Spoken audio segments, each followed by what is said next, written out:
In today's video, we're going to be talking about the medication Clomipramine or Anafranil, and you're going to learn everything there is to know about this medication, so stay tuned.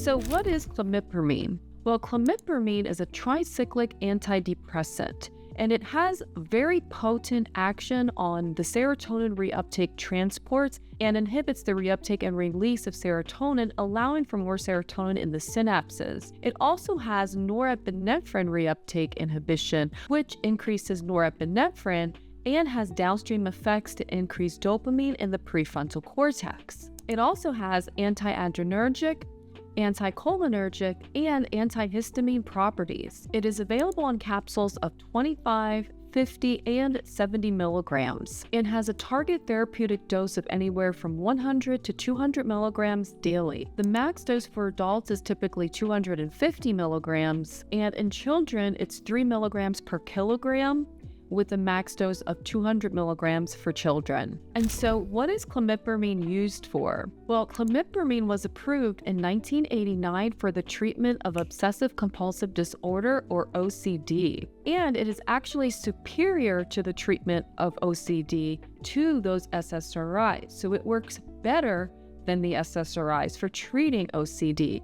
However, it is used as a second-line treatment for OCD because of the side effects, which we'll get into later on. And there are many off-label uses for Clomipramine, such as insomnia, anxiety, neuropathic pain, depression, severe depression, or even treatment-resistant depression, cataplexy syndrome, which is a sudden loss of muscle function, premature ejaculation, body dysmorphic disorder, and trichotillomania, which is excessive hair pulling. So how long does Clomipramine take to work? Well, it actually may have very immediate effects for treating anxiety and insomnia. However, for treating depression, this is going to take anywhere from 2 to 4 weeks and may even take up to 8 weeks to get those antidepressant effects. Now, when it comes to OCD or obsessive compulsive disorder, this may take anywhere from 6 to 12 weeks to gain the full benefit and see the full results of Clomipramine. And so, is Clomipramine addicting? Well, no, it is not addicting, but like all of the other psychotropic medications and antidepressants, it can lead to neuroadaptation of those neurotransmitters on the serotonin and norepinephrine systems, which can lead to symptoms of tolerance, and if stopped abruptly, can lead to withdrawal. So it's important to make sure you taper off this medication very slowly. And some of the common withdrawal symptoms associated with Clomipramine are dizziness, nausea, vomiting, headache, malaise or general weakness, sleep disturbances, hyperthermia or feeling excessively too hot, as well as irritability. And so what are the side effects of Clomipramine? Well, the most common side effects are the following: dry mouth, constipation, nausea, indigestion, increased appetite, weight gain, which 18% of adults experience weight gain and 2% children, as well as anorexia or loss of appetite, which we're seeing in 12% of adults and 22% of children. So children are more likely to get the anorexia or loss of appetite, where adults are most likely to experience weight gain. Other common side effects include somnolence, tremor, dizziness, nervousness or spasms and twitching, a change in libido or decreased libido, ejaculatory failure, which is reported to be 42%, impotence, which is reported in 20%, and trouble urinating or urinary frequency have been reported. And other general symptoms which were reported as common side effects include fatigue, sweating, and visual changes. And other side effects to note with Clomipramine include photosensitivity and a blue-green urine, which have been reported with taking tricyclic antidepressants in general as a class. So if you're experiencing that can be a side effect, but just make sure to see your urologist if you're having any blue-green urine. And so what are those warnings and precautions of clomipramine? Well, there is the black box warning for suicidal ideation, which can occur, and it's been shown to occur more frequently in young adults and children, so 24 years old and younger. And it's also fatal in overdose. So just a small amount, like only a week's worth of medication, can actually lead to a fatal overdose.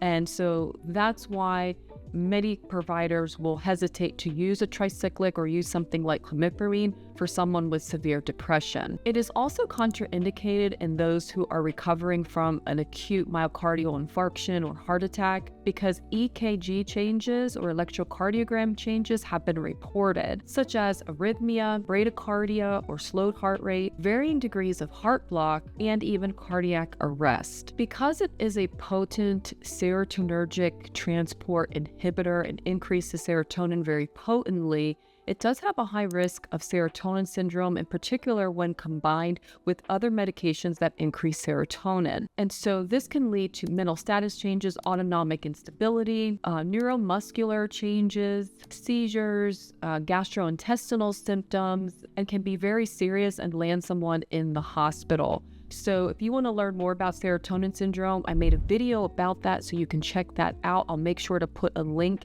in the description and here. So other warnings and precautions with clomipramine are the following. Psychosis or confusion can occur. It can also switch someone to mania or hypomania. Elevated liver enzymes can occur, and it can cause liver toxicity, so therefore it's important to check your labs. Also, it's important to check your labs because blood dyscrasias have been reported, such as white blood count dysregularities, pancytopenia, leukopenia, agranulocytosis, thrombocytopenia, and various anemias have been reported. Seizures have also occurred in rare incidences. However, the higher dose that you go with Anafranil or clomipramine, the higher your risk of seizures. Angle closure glaucoma can also be a factor. There's also the rare incidence of DRESS, which is a drug rash with eosinophilia and systemic symptoms. Hyperthermia has also been reported, along with hyponatremia or low sodium counts, which is seen most commonly in the elderly. And it's also reported to use with caution in those with kidney or liver impairment. And so that brings us to those drug interactions of clomipramine. So what are they? Well, clomipramine is primarily metabolized by the CYP1A2 and is on the substrate of the CYP2D6. And it also inhibits the CYP2D6. So we have to be cautious with the CYP2D6 inhibitors and the CYP1A2 inhibitors. And other medications that can potentially increase the serum drug levels of clomipramine are the following: cimetidine, haloperidol, and methylphenidate. You also want to avoid the use of thyroid medication while taking clomipramine because this can actually increase the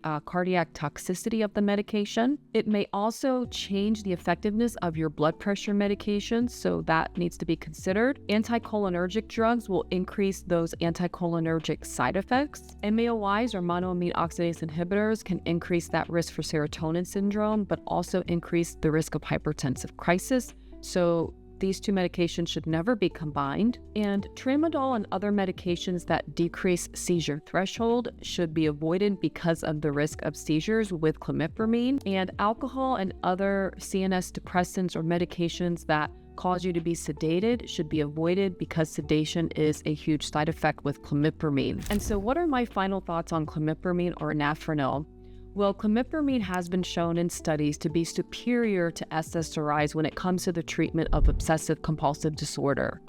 However, because of all of those side effects and all of those warnings and precautions that I just listed, clomipramine is not a first-line treatment. It's actually a second-line treatment.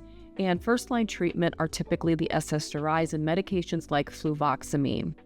So when you're considering medication for OCD, you always want to weigh the risk versus the benefits. And as I always mention, try and utilize your skills first before resorting to the pills and psychotropic medications because of all of these risks of side effects and even the dangers of withdrawal if you're trying to come off the medication.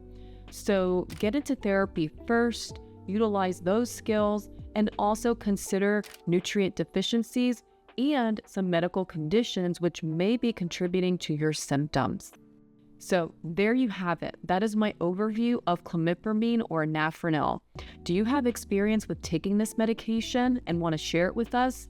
Well, please go ahead and put your experience in the comment section below, because we learn from sharing each other's experiences.